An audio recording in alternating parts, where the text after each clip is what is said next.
Assalamualaikum warahmatullahi wabarakatuh. Perkenalkan, nama saya Lin Sertika dengan NPM 19010060.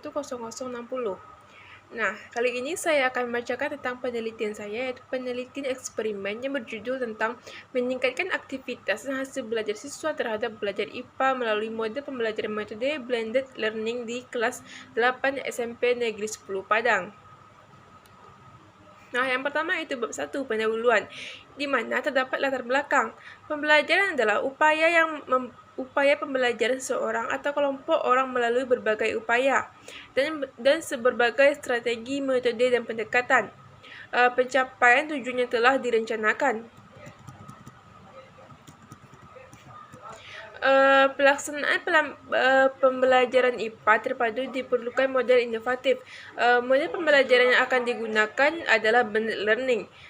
Blended learning merupakan perpaduan dari e-learning dan classroom learning.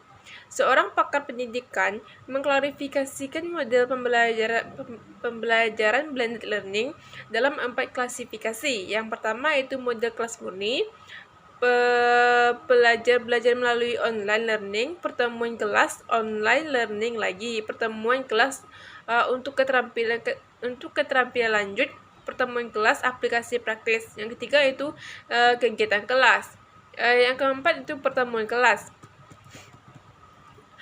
Integrasi pembelajaran tatap muka dan pembelajaran online membantu meningkatkan pengalaman peserta didik dan pengembangan pembelajaran melalui penggunaan inovasi teknologi, informasi, dan komunikasi.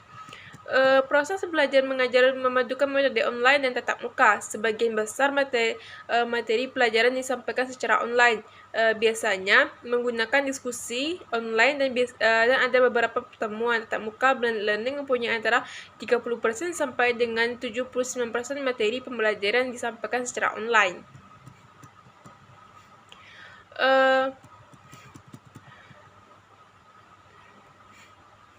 Yang kedua yaitu identifikasi masalah, di mana dari latar belakang di atas maka dikemukakanlah identifikasi masalah. Yang pertama yaitu kegiatan pembelajaran yang dilakukan hanya sampai mengamati, menanya, dan mengkomunikasikan. Yang kedua yaitu KKM belum tercapai pada materi sistem pencernaan pada manusia. Yang ketiga itu siswa kurang aktif dalam belajar. Yang ketiga yaitu batasan masalah. Batasan masalah yaitu ranah efektif dengan penilaian observasi sifat aspek yang dinilai adalah bertanggung jawab dan rasa ingin tahu dan menghargai. Ranah kognitif merupakan tes aktif terakhir berupa pilihan ganda. Ranah psikomotor menggunakan penilaian produk yaitu dengan laporan hasil diskusi. Aspek yang dinilai adalah kelengkapan dan kerapian. Selanjutnya yaitu rumusan masalah. Rumusan masalahnya yaitu bagaimana meningkatkan aktivitas dan hasil belajar siswa terhadap belajar IPA melalui model pembelajaran metode blended learning disertai video di kelas 8 SMP Negeri 10 Padang. Yang E yaitu tujuan penulisan. Tujuan penulisan yaitu mengetahui aktivitas dan hasil belajar siswa terhadap belajar IPA melalui model pembelajaran metode blended learning serta video di kelas 8 SMP Negeri 10 Padang. Yang F yaitu manfaat penelitian. Yang pertama itu bagi peneliti sebagai syarat meraih sarjana kependidikan di Sekolah Tinggi Keguruan dan Ilmu Pendidikan Sumatera Barat. Selain itu, penelitian ini sangat bermanfaat bagi peneliti sebagai karya ilmiah. Yang kedua itu bagi siswa, mempermudah memahami pembelajaran yang diberikan sehingga bisa meningkatkan hasil belajarnya. Yang ketiga itu bagi guru, bahan rujukan agar tercipta pembelajaran efektif disertai variasi model-model, maka siswa lebih mudah memahami materi pembelajaran. Bab 2 yaitu tinjauan pustaka. Yang pertama yaitu A. Belajar dan pembelajaran. Belajar dan pembelajaran adalah dua hal yang sangat saling berhubungan erat dan tidak dapat dipisahkan dalam kegiatan edukatif. Belajar dan pembelajaran dikatakan sebuah bentuk edukasi yang menjadikan adanya suatu interaksi antara guru dengan siswa. Kegiatan belajar mengajar dilakukan dalam hal ini diarahkan untuk mencapai tujuan tertentu yang telah diumumkan sebelum pengajaran dilakukan. Guru secara sadar merencanakan kegiatan pengajaran secara sistematis dengan memanfaatkan segala sesuatunya untuk kepentingan dalam pengajaran. Yang B yaitu model pembelajaran blended learning. Model pembelajaran adalah pola yang digunakan sebagai pedoman merencanakan pembelajaran di kelas maupun tutorial. Yang mengutip Soekarno menyatakan bahwa model pembelajaran adalah kerangka konseptual yang melukiskan prosedur sistematis dalam mengorganisasikan pengalaman belajar untuk mencapai tujuan belajar tertentu dan berfungsi sebagai pedoman bagi para perancang pembelajaran dan para pengajar dalam merencanakan aktivitas belajar mengajar. Dalam kegiatan pembelajaran tersebut, model pembelajaran mengarah pada suatu pendekatan pembelajaran yang di dalamnya terdapat tujuan, sintaks, dan sistem pengolahan. Yang pertama yaitu pengertian blended learning. Blended learning merupakan kegiatan pembelajaran yang mengkombinasikan kegiatan tatap muka dan online. Yang kedua yaitu karakter blended learning. Di mana karakter blended learning yaitu kegiatan belajar terpisah dengan kegiatan pembelajaran. Selama proses belajar, mahasiswa peserta didik dan dosen selaku pendidik terpisahkan oleh tempat. Yang C yaitu karena siswa dan dosen terpisah selama pembelajaran, maka komunikasi di antara keduanya dibantu dengan media pembelajaran. Jasa pelayanan disediakan baik untuk siswa maupun untuk dosen.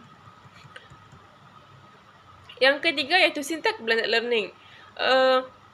Langkah-langkah pembelajaran yang merujuk pada fase-fase atau tahap-tahap dikembangkan untuk blended learning dirancang dengan baik, sehingga dalam pelaksanaan pembelajaran mahasiswa tidak merasa kesulitan secara teknis. Yang keempat yaitu keunggulan dan kelemahan blended learning. Kelebihan blended learning yaitu dapat melakukan diferensiasi pembelajaran dan memenuhi karakteristik belajar siswa yang berbeda-beda. Nah, untuk kekurangan blended learning yaitu media dibutuhkan sangat beragam sehingga sulit diterapkan apabila sesama dan prasarana tidak mendukung. Yang C yaitu media video pembelajaran. Peranan media pembelajaran dalam proses belajar mengajar merupakan suatu kesatuan yang tidak dapat dipisahkan di dunia pendidikan. Pembelajaran video sedang diperhatikan utama dalam 3 tahun belakangan ini. Persepsi dari mahal, bagus, dan untuk dimiliki. Bahkan dalam laporan perusahaan ditemukan bahwa perubahan yang paling signifikan adalah media pembelajaran. Selanjutnya itu kelebihan dan kekurangan media video pembelajaran. Kelebihannya yaitu dapat dipakai dalam jangka waktu yang panjang dan kapanpun jika materi yang terdapat di dalam video bisa relevan dengan materi yang ada.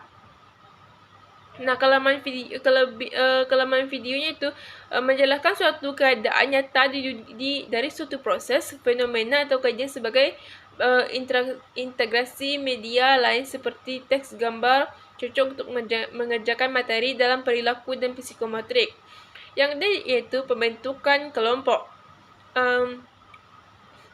Yang E itu hasil belajar. Dan yang F kerangka berpikir. Nah, selanjutnya itu bab 3 yang dimana metode penelitian.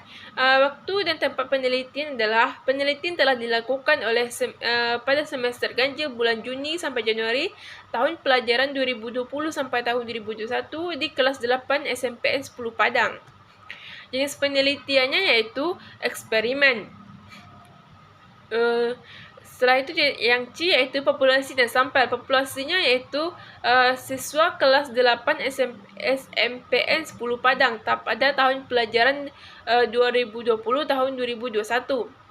Sampelnya yaitu penelitian ini menggunakan 2 kelas sampel. Pengambilan sampel dengan teknik purpose sampling yaitu pengambilan sampel berdasarkan kriteria tertentu. Yang D yaitu variabel data. Variabel bebas yang pertama itu variabel bebas. Sebagai variabel bebas dalam penelitian ini adalah metode pembelajaran blended learning dan media video. Yang B yaitu variabel terikat. Sebagai variabel terikat dalam penelitian ini adalah hasil belajar siswa berupa nilai. Yang kedua itu data dan sumber data. Yang A itu jenis data. Data utama atau primer langsung dari sumbernya berupa tes akhir sebagai hasil belajar IPA peserta didik kelas 8 SMPN 10 Padang. Yang kedua itu sumber data, didapatkan melalui peserta didik melalui kelas 8 SMPN 10 Padang tahun pelajaran 2020-2021 dan menjadi sampel untuk mendapatkan data primer. Yang itu prosedur penelitian. Prosedur penelitian pertama itu tahap persiapan. Yang pertama itu tentukan terlebih dahulu jadwal penelitian.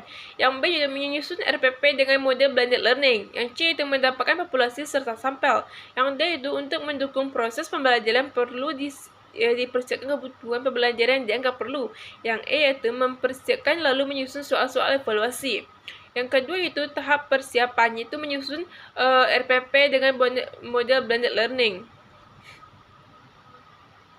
Yang ketiga itu tahap penyelesaian.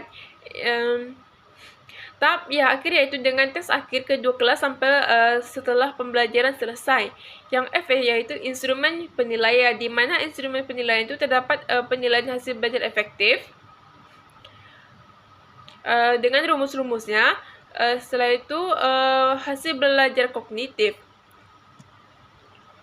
Yang pertama itu menyusun tes, melakukan uji coba tes. Yang ketiga itu menganalisis item. Yang pertama itu validitas tes. Yang B itu reliabilitas. Yang C itu penilaian hasil belajar siswa psikomotor. Yang G yaitu teknik analisis data. Yang pertama itu uji normalitas. Yang kedua uji homogenitas. Yang ketiga itu uji hipotesis. Baiklah, hanya itu yang dapat saya sampaikan. Wassalamualaikum warahmatullahi wabarakatuh.